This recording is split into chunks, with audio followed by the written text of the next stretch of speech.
Buenas con todos, queridos estudiantes. Vamos a proceder a hacer la explicación de la parte teórica, lo que corresponde a la sesión 6. En esta vamos a ver un poco lo que es la ecuación de energía. Sabemos que la ecuación de energía nosotros lo estábamos trabajando como la ecuación de Bernoulli, y precisamente eso es lo que vamos a ver.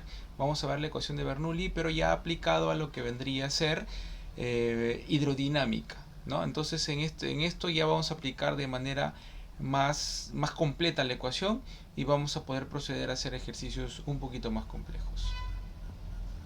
Entonces, en lo que vendría a ser la ecuación de energía, nosotros vamos a hablar, bueno, acerca de la balanza energética. ¿De dónde viene la idea? La idea es esta, ¿no? Y vamos a verlo un poquito en los términos de deducción, que la ecuación de energía en realidad se aplica en base a la primera ley de la termodinámica, que ese es, digamos, el punto de partida, que es la ley de balance de energía, ¿no?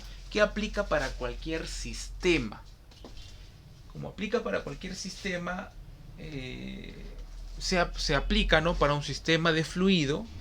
Generalmente vamos a ver unas especificaciones en las cuales en el sistema de fluido nosotros tenemos que tomar en cuenta cierta idealización del flujo, ¿no? Ahí lo vamos a especificar.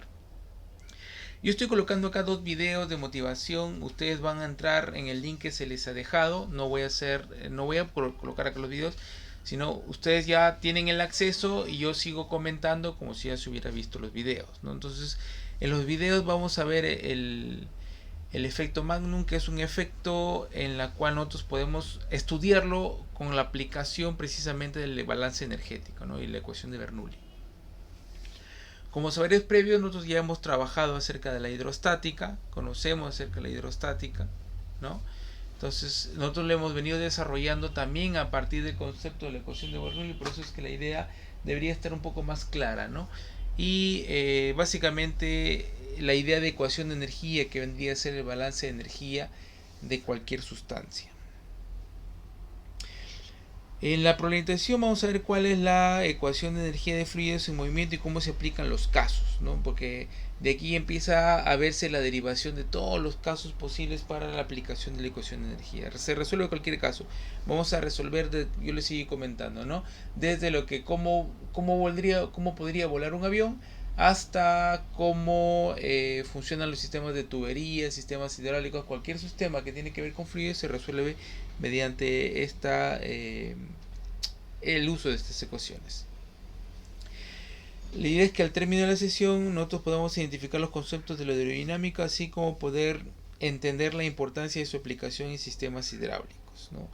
Ahí la figurita me está mostrando un sistema Venturi. Vamos a estudiar como ejemplo un sistema Venturi, y también yo les voy a mostrar unos casos ahí que vamos a poder hacer un estudio de aplicación.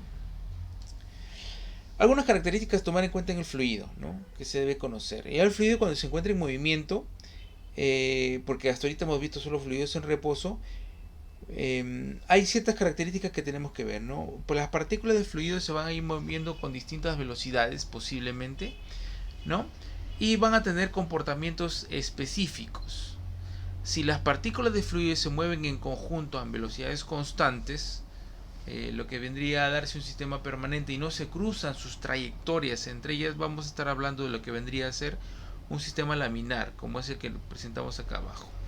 Y si es que el sistema fluido empiezan a moverse las partículas a distintas velocidades, vamos a tener un sistema turbulento, como es el que tenemos acá. La característica que me difiere estos dos sistemas de fluido tiene que ver directamente con la viscosidad y la inercia con la cual se está moviendo el flujo. Entonces acá hay dos características. Las fuerzas inerciales y las fuerzas viscosas son las que me van a dar el comportamiento del fluido, ¿ya? El problema va en que cuando un comportamiento fluido es turbulento, es muy complejo de hacer el análisis de su movimiento. Pero si es laminar, es mucho más fácil. Y en conjunto, nosotros podemos considerar que el flujo se puede estudiar de alguna manera con una aproximación idealizada en un flujo laminar. Ya, no son los casos completos, no todo es laminar, pero me permite tener una aproximación de estudio en el análisis, ¿no? Entonces, ¿cómo es la característica del flujo laminar? En cual las líneas de flujo se mantienen en una sola línea y una sola trayectoria, lo que le llamamos la streamline, ¿no?, la línea de flujo. donde las capas vecinas del fluido se deslizan entre sí suavemente. Todas las partículas de una capa siguen la misma trayectoria, ¿no? O sea, la misma línea de flujo, ¿no? Este es un experimento, una mesa de stock que podemos evaluar. Acá podemos ver las líneas de flujo, ¿no? Las líneas de flujo se conservan, acá también la línea de flujo se conserva. Esto se estudia mediante análisis laminar de flujo. Y el flujo turbulento ya existe lo que vendría a ser acá unas especies de vórtices, ¿no? Debido a que al haber dos fluidos, o digamos dos partículas de fluido a distinta velocidad, se va a generar un vórtice entre ellos, ¿no? Entonces dos partículas a distinta velocidad, por si yo tengo una partícula que se va a una distinta velocidad, una va, como hay diferencia de velocidad, una cruza la otra y empieza a generar los pequeños vórtices, ¿no? Que van a ser de alguna manera desordenados, ¿no? Entonces eso me da un comportamiento de un flujo turbulento. Entonces, para poder analizar mediante las ecuaciones de energía, nosotros tenemos que puntualizar. Habíamos estado diciendo que nosotros tenemos que idealizarlo, ¿no? De alguna manera, o sea, es una ecuación aproximada. Así vendría a ser una ecuación aproximada, ¿no? Entonces, esta característica del fluido lo vamos a tener que tomar con cierta consideración para poder idealizarlo. Entonces, como se puede hacer una cierta comparación entre el laminar y el turbulento, de alguna manera, se puede aproximar un turbulento a un modelo de laminar, ¿no? Con una ecuación de laminar. Se puede aproximar, no es igual. Entonces nosotros vamos a hacer la consideración de que el flujo viscoso no participa, ¿no? O sea, el flujo tiene viscosidad, pero vamos a considerar lo que no es viscoso. No hay fuerza de fricción interna entre las capas adyacentes. Al yo eliminar, digamos, de los supuestos, ¿no? El concepto de viscosidad, o sea, en mi supuesto no hay viscosidad, el fluido se va a comportar siempre como laminar. Vamos a hacer la consideración para este análisis de que el fluido es incompresible. ¿Qué significa? Significa que la densidad del fluido siempre va a ser constante en el comportamiento del fluido. Esto se cumple para ciertas características, ¿no? Entonces, pero vamos a hacer la consideración del caso que vamos a hacer lo que se comporte como incompresible, ¿no? Para poder idealizarlo, ¿no? El movimiento del fluido es estable. Significa que no varía con el tiempo. Entonces es permanente la velocidad, bueno, la densidad, como ya lo estamos diciendo acá, incompresible. La presión en cada punto no cambian con el tiempo. El que sea estable, permanente, no cambia con el tiempo, y eso me permite como que tomo una fotografía y en esa fotografía todo se está comportando igual que si yo la tomara en un instante diferente. El fluido se mueve sin turbulencia, ¿no? Entonces esto está relacionado con el hecho de que sea no viscoso, ¿no? Se mueve sin turbulencia. Esto implica que cada elemento de fluido tiene una velocidad angular cero en torno a su centro. Significa que no hay vórtices, o sea, es un flujo irrotacional. Al tomar en cuenta estos supuestos, nosotros podemos hacer el análisis en un sistema de tubería como si fuera una sola línea de flujo, una sola línea de corriente, para la cual yo puedo aplicar la ecuación de energía. El concepto de la ecuación de continuidad lo manejamos porque esto nos va a permitir entender el comportamiento de flujo. Hay que acá tomar en cuenta un par de detalles, ¿no? Lo vamos a analizar en base a la ecuación de primera ley, en la cual me dice que la energía no se crea ni se destruye, que es la base de esa ecuación, pero esa ecuación se basa, ¿no? Es el centro de la ecuación, pero se basa en que para que haya conservación de energía tiene que haber conservación de materia, ¿no? Y la conservación de materia se va a definir en este caso que la masa de la sustancia en el sistema no cambia. O sea, un sistema cerrado, la masa misma cambia; en un sistema abierto, el tránsito de masa no cambia. Entonces aquí vamos a analizarlo como un sistema abierto en el cual el tránsito de masa no cambia. Entonces por eso es que lo primero que planteamos acá es que la masa no cambie. Yo analizo, acá tengo un bloque másico, acá tengo un bloque másico. Esa masa estará, si es que yo lo analizo, deduzco que está formada por la densidad multiplicado por un volumen. Ese volumen está relacionado con el área y el diferencial de distancia o el desplazamiento que me va a dar el volumen. Pero este desplazamiento ocurre en un tiempo. Como este desplazamiento ocurre en un tiempo, yo lo puedo analizar como velocidad por cambio de distancia. Como yo analizo como velocidad de cambio de distancia y estoy asumiendo que el sistema es permanente, entonces esta es mi variable que yo analizo acá, ¿no? Igual sucede en la siguiente parte, en la siguiente etapa, en la cual yo tengo diferente dimensión, un área diferente, me va a dar una longitud diferente porque toda la masa va a tener que ser la misma porque hay conservación de masa, va a tener que ser la misma. Entonces, como la masa 1 es igual a la masa 2, esta relación densidad-área por cambio de longitud debe ser igual a la relación densidad-área cambio de longitud. Los elementos constitutivos de la relación son diferentes, es diferente área, diferente longitud, pero el global, lo que vendría a ser la masa, no cambia. Al yo asumir que es un sistema incompresible, la densidad no cambia. Y si voy a asumir que es un sistema de permanencia, un sistema permanente, entonces la variación en el tiempo es igual para ambos casos. Al ser la variación en el tiempo igual para ambos casos, entonces puedo simplificar los tiempos, simplificar las densidades, y yo voy a tener como resultado, al saber que las masas son iguales, esta ecuación de continuidad, pero esto vendría a ser la ecuación, especificar, ¿no? La ecuación de continuidad volumétrica, la que me está diciendo el caudal se conserva, porque al eliminar el tiempo, eliminar la densidad, ya deja de ser una continuidad másica, ahora es una continuidad volumétrica, lo que refiere a un caudal, ¿no? Entonces esta se conoce como ecuación de continuidad, pero cabe referir para más detalle que vendría a ser la ecuación de continuidad volumétrica, ¿no? La condición A por lo que vendría a ser área por velocidad constante equivale al hecho de que la cantidad de flujo que entra por un extremo del tubo en un intervalo de tiempo dado es igual a la cantidad de flujo que sale por el tubo en el mismo intervalo, suponiendo que no habría fugas por ningún sistema, ¿no? Entonces, en base a todo esto ya conceptualizamos, porque nos va a permitir analizar cómo vendría a ser el balance de la ecuación de energía, ¿no? Y por eso acá tenemos a Bernoulli.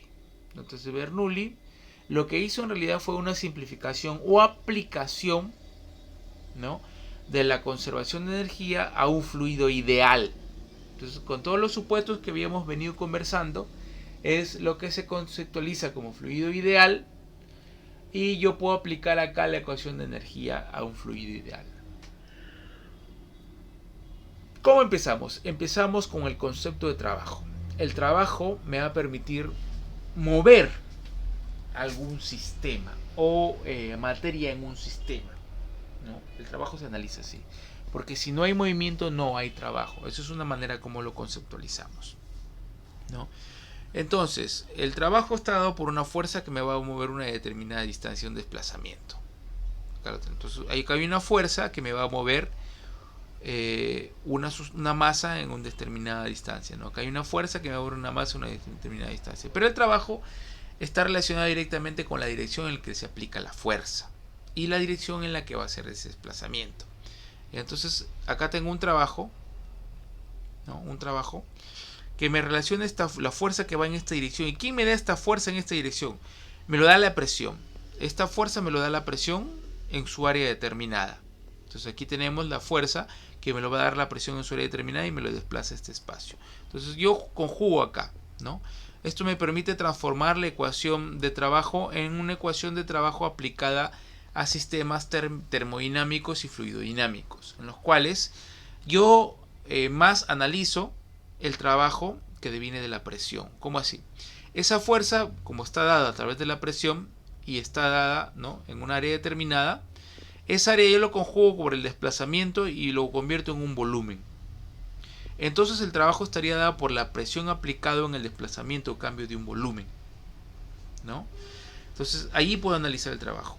¿Qué sucede? Para el caso de la entrada, date cuenta que la presión estaría, como es exterior, y estaría en contra de la dirección del desplazamiento, de la velocidad, lo que vendría a ser, ¿no? Entonces, eso lo voy a analizar de esta manera. Entonces, el trabajo en la salida vendría a tener una dirección opuesta, ¿no? Opuesta, ¿no? Entonces, el trabajo global vendría a ser la suma. Como es la suma, bueno, no lo tengo acá ahorita, bueno, queda acá, ¿no? Viene a ser así, no es una suma, el trabajo total es una suma, pero como tienen diferentes direcciones energéticas, ¿no?, uno aporta la energía y el otro le quita la energía global, entonces la diferencia me va a dar con esta ecuación de trabajo, ¿no? Entonces la diferencia de trabajo me va a dar el trabajo global del sistema fluido. Entonces este es uno. Aparte yo tengo también, si este fluido se está moviendo, va a haber una relación de energías cinéticas. Esa energía cinética va a depender de la velocidad con la que el fluido esté entrando o estuviera saliendo. También es un balance de energía. La diferencia de energía cinética está relacionada directamente al cambio de velocidad del sistema, ¿no? Entonces yo, para ver el cambio de energía cinética, yo voy a analizarlo como la variación de cuánto tiene de energía en la salida menos cuánto tiene de energía en la entrada. Esa diferencia, evidentemente, si es que es mayor la de salida frente a la de entrada, yo voy a ver un incremento de mi energía cinética. Si es que es menor la de salida frente a la entrada, yo voy a ver acá me va a salir esta negativa, significa que va a caer la energía cinética. Entonces esto me permite analizar la energía cinética del sistema. De la misma manera analizamos lo que vendría a ser la energía potencial, ¿no? La energía potencial, bueno, acá lo está planteando como un delta de U, no necesariamente delta de U, sino que acá sabemos que en un libro me puede especificar la manera como yo voy a tomar mis variables, hay que especificar el término de las variables, en este caso está especificado el término de las variables delta U como cambio de energía potencial gravitatoria, ¿no? Entonces en el cambio de energía potencial gravitatoria entonces lo vemos con la masa multiplicado por la gravedad, que es el peso, por una determinada distancia que vendría a ser su energía potencial. Y la diferencia de las potenciales me va a dar la energía total potencial, ¿no? Entonces, como acá tengo diferentes alturas, Y1 y Y2, la que se encuentra a mayor altura, evidentemente, si es la misma masa, va a tener una energía potencial mayor. Y siempre yo resto la energía potencial de salida menos la energía potencial de entrada, igual como ha sido en los otros casos, ¿no? El caso diferente es el caso del trabajo. Pero en el caso del trabajo, aplicamos el balance energético, ¿no? Esto deviene de la ecuación de energía de la primera ley, ¿no? Entonces, en la cual, en la primera ley vendría a ser calor y trabajo, ¿no? Me da el cambio de energía en el sistema. En este caso solo es trabajo, porque no, al ser un sistema permanente, incomprensible, no tengo cambio de propiedades de sustancias y no tengo pérdidas, entonces no tengo transferencia de calor, ¿ya? Entonces, si es que yo tuviera un sistema en el cual las propiedades cambien, es posible que haya un cambio de temperatura, implica un cambio de un flujo de calor, tanto de salida o entrada, o una pérdida energética mediante la entropía, que puede ser también mediante calor. Entonces no hay acá calor. Entonces analizamos simplemente ecuación de trabajo, no hay acá cambio de energía, de sustancia, solo hay cambio de energía cinética y potencial. Entonces, al haber solamente cambio de energía cinética y potencial, yo planteo cambio y balance, ¿no? Entonces yo tengo que el trabajo, cambio de energía cinética, cambio de energía potencial, ¿no? Como todos están referidos a la misma masa, yo voy a dividir entre las masas, ¿no? Entonces, al dividir entre las masas, ¿no? Yo voy a tener acá lo que vendría a ser presión sobre densidad, y acá tengo el volumen extensivo, ¿no? Para que me pueda convertirse esa masa en volumen, tengo que tener acá como de densidad, entonces no lo puse acá. Y lo pasamos a multiplicar para el otro término. Entonces es una manera, ¿no? Acá lo está especificando como que le dividimos todo entre volumen. Dividir todo entre volumen me queda la misma idea, ¿no? Entonces al dividir entre el volumen a la masa me queda la densidad nada más acá, ¿no? Aquí me queda la densidad, como en vez del término de la masa, y acá elimino el término de volumen. Entonces esto ya se convertiría en una ecuación energética específica, una ecuación de balance de energía específica, porque hasta acá era una energía extensiva, que lo podemos medir en joules. Acá ya la dividimos entre la masa y vendría a ser el joule sobre kilogramo, ¿no? Según lo que me está planteando acá. Dependiendo del modelo de la ecuación, ¿no? Nosotros podemos plantear, según el modelo de la ecuación, perdón, aquí lo que estamos dividiendo es entre volumen. Si lo estamos dividiendo entre volumen, entonces, al estar dividiéndolo entre volumen, nosotros tendríamos que, evidentemente, en la primera ecuación está analizada en joules. Al dividirlo entre volumen, la que me va a quedar acá va a ser en pascales, ¿ya? Si yo estoy dividiendo entre la masa, como le habíamos dicho anteriormente, es otra la relación, pero acá estoy dividiendo entre volumen. Ya yo al dividirlo entre la masa, que lo podemos hacer entre la masa, me va a quedar una expresión un poquito diferente. La densidad queda acá abajo y me va a quedar una expresión que vendría a ser metro cuadrado sobre segundo cuadrado, que es la expresión netamente de energía, lo que vendría a ser, lo podríamos ver como energía específica, pero aquí al dividir entre volumen lo vemos como energía específica, pero en términos de presión. Y aquí queda en esta ecuación en términos de presión. Bien, entonces, si nosotros identificamos los términos 1 y los juntamos, nos queda de esta manera, y los términos 2 los juntamos, nos quedaría de esta manera. Entonces reordenamos la ecuación y vemos que se cumple con una especie de propiedad, ¿no? Esa propiedad, si te das cuenta, se mantiene permanente. Como esa propiedad, todo este bloque energético es igual a todo este bloque energético, que es igual que cada una de la propiedad de presión, cinética y potencial en este caso, ¿no? Según como lo vemos acá, ¿no? Que sería presión, presión dinámica, presión, bueno, esto vendría a ser presión estática, ¿no? Y se cumplen que todos los términos me dan un conjunto que se mantiene constante, ¿no? Que es como me lo dice aquí Bernoulli, ¿no? Ese conjunto se mantiene constante. Y esto vendría a ser la expresión de ecuación de Bernoulli. A tomar en cuenta que esto vendría a ser, como es a partir de la ecuación de energía, es una energía específica lo que nosotros analizamos, ¿no? Entonces la ecuación de Bernoulli establece que la suma de la presión, energía cinética por unidad de volumen y la energía potencial por unidad de volumen tiene el mismo valor en todos los puntos a lo largo de la línea de corriente. Al detalle, la suma, no cada uno de ellos. Estos van a ir cambiando, pero la suma, el global, es el que se mantiene constante. Muy bien.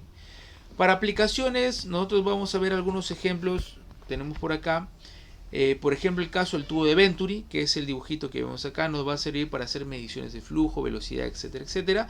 Esto lo vamos a utilizar como ejemplo. Vamos a intentar, vamos a experimentarlo también en el laboratorio cuando llegue el momento, para ver cómo se comporta y qué me permite analizar. Me permite analizar comportamientos de flujo, o sea, me permite medir flujos caudales.